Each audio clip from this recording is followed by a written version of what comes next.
Hi guys, welcome to my review of the one-day series between Pakistan and Sri Lanka. In the end, it was a bit of a disappointing series as there was no real contest, too much of a gap between the two teams. Pakistan were expected to win the series, but not like it happened, too one-sided. Sri Lanka didn't really turn up. Starting off with Pakistan, the biggest positives has been to getting an opener in Imam Haq. We know we've got Azhar Ali, which we will probably need looking at the World Cup. So I would consider bringing him back in for the New Zealand series as he was rested for this one. But Imam Haq is a very good backup. Emma Shazad's time seems to be up. So for the foreseeable future, I would say, for at least the next 6 months to a year, because of his inability to rotate strike. He's had plenty of opportunities, but Mickey Arthur, I think, seems to have had enough. All he does is just soak up dot balls, puts pressure on himself, the non-striker, and the team, and then he has to hit out and gets out and puts the team in pressure. But as I say, we've got good strength there. Middle order, well, top order first, Babar Azam is just getting runs very, very easily. The Sri Lankan attack didn't really test him, to be honest with you. Flat wickets. The spinners were a bit defensive. The fast bowlers weren't getting much movement. Plus, they didn't have many runs on the board. But again, he accumulated well, kind of anchored the innings. He needs to keep on doing that. The biggest thing he needs to work on is his test match play, his tempo, the way he wants to play. He's looking just to survive at the moment, but as soon as he looks to score and starts being busy like he is in one-day cricket, I'm very sure he's going to become a successful test player as well. Mohammad Hafiz, again, I just hope that his bowling controversy doesn't kind of take away from his aggressive intent with the bat. As we know, if he can't bowl, then all the pressure will come onto his batting, and then he might become a bit more defensive, like he did about 6 months, 12 months or a year ago. So we want to see positive intent from him, like he played in the Champions Trophy final, like he's done in this series. I just hope his bowling can get cleared, which will help him, the team, and the balance of the bowling attack as well. We know Shoaib Malik, the guy, he just seems to be getting better and better with age. All the rest of the positions we got plenty of flexibility. We've got Safraz, who can bat if he needs to. We've got Haris Sahel in the team. I would like to see him playing 11 rather than just the squad, but we unfortunately didn't get to see him. Shadab can bat, Imad can play aggressively, so we've got quite a few options there. The team is looking settled, but for me the biggest strength Pakistan at the moment have is the bowling attack. Go back to the Champions Trophy match, the first group game against India, where the bowling attack looked toothless. They weren't getting much movement. Safraz is defensive. They just looking to keep the runs down rather than take wickets.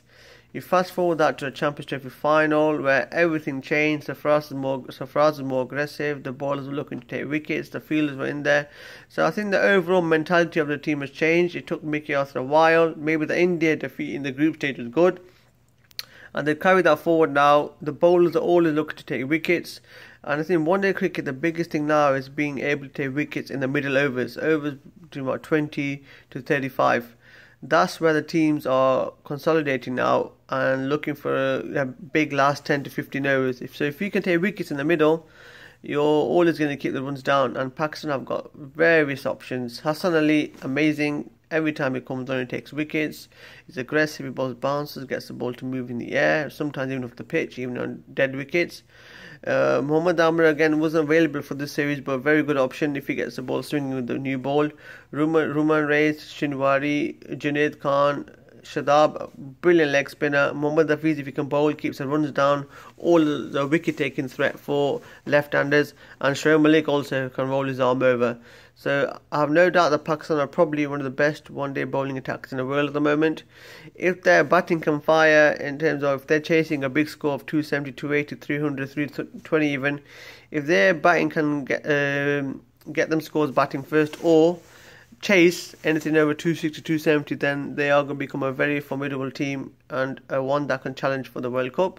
As for Sri Lanka, there are a lot of questions to be asked. Tiranga needs to answer a few. He won the toss in the first game, chose to bowl, didn't understand what the thought was. There's never going to be any dew that early in the game. If it was going to come in, it's going to come in the last 5-10 overs. They'd played a test series there. The management staff and the players that played in the series should have relayed that across to him. So I don't know what was happening there, if it was a think tank or him. Very poor decision. And from there, after they lost the first game, second game was their only chance to get back in the series after having Pakistan 100 for 6. Very poor tactics. He looking to defend, trying to keep the score below 200 rather than looking to bowl Pakistan off 150. And as soon as Pakistan got 220, 230, it was always going to be an uphill task on that bowling attack, on that slow pitch with a slow outfield. And by that time, the series was done. More than personnel changes, even though I would look at bringing in Kusal Pereira in top of the order. Angela Matthews obviously back, and maybe get the Sandakan in as a leg spin and wicket taking option in the middle, which Sri Lanka are struggling. I think the biggest thing for them is look to make a few mental changes in terms of their approach. In that third one day, when they were one down after 20 overs, the score was only 70 or 80 after having 60 after 10 overs. They seem to be playing with the fear of losing wickets even when they haven't lost the wickets, mainly because of their 10 losses, or 12, well, at that time it was 10, now it's 12. So they need to get rid of the fear, look at Pakistan as an example, play positively, and what's the worst going to happen? They're already collapsing anyway. So as soon as they get that mentality changed, give Nick Potter some time, be aggressive in the captaincy as well. Maybe look to replace him with Chandimal, because he looked very good in the Test series. Do that. Look to get wickets in the middle. Get some aggressive spinners in there. The Dhananjaya looks okay. Sandakan in there. Look to take wickets in a new ball. The opening bowlers Gamage, Lakmal, a lot to work with. Chamira has struggled to take wickets, but he's got pace. As soon as they get run to top order, I think there's a bit to work with in the Sri Lankan team. It's not all doom and gloom. So if they can get that sorted, I'm sure they'll be a lot more competitive. We all want to see a competitive Sri Lanka going forwards. So yeah, the next series for Pakistan is in New Zealand. That'll be a good test for them with the shorter boundaries, flat pitches and quick outfields. So the bowling will need to be a bit more spot on there, and the batsmen will need to be aggressive, trying to get big runs.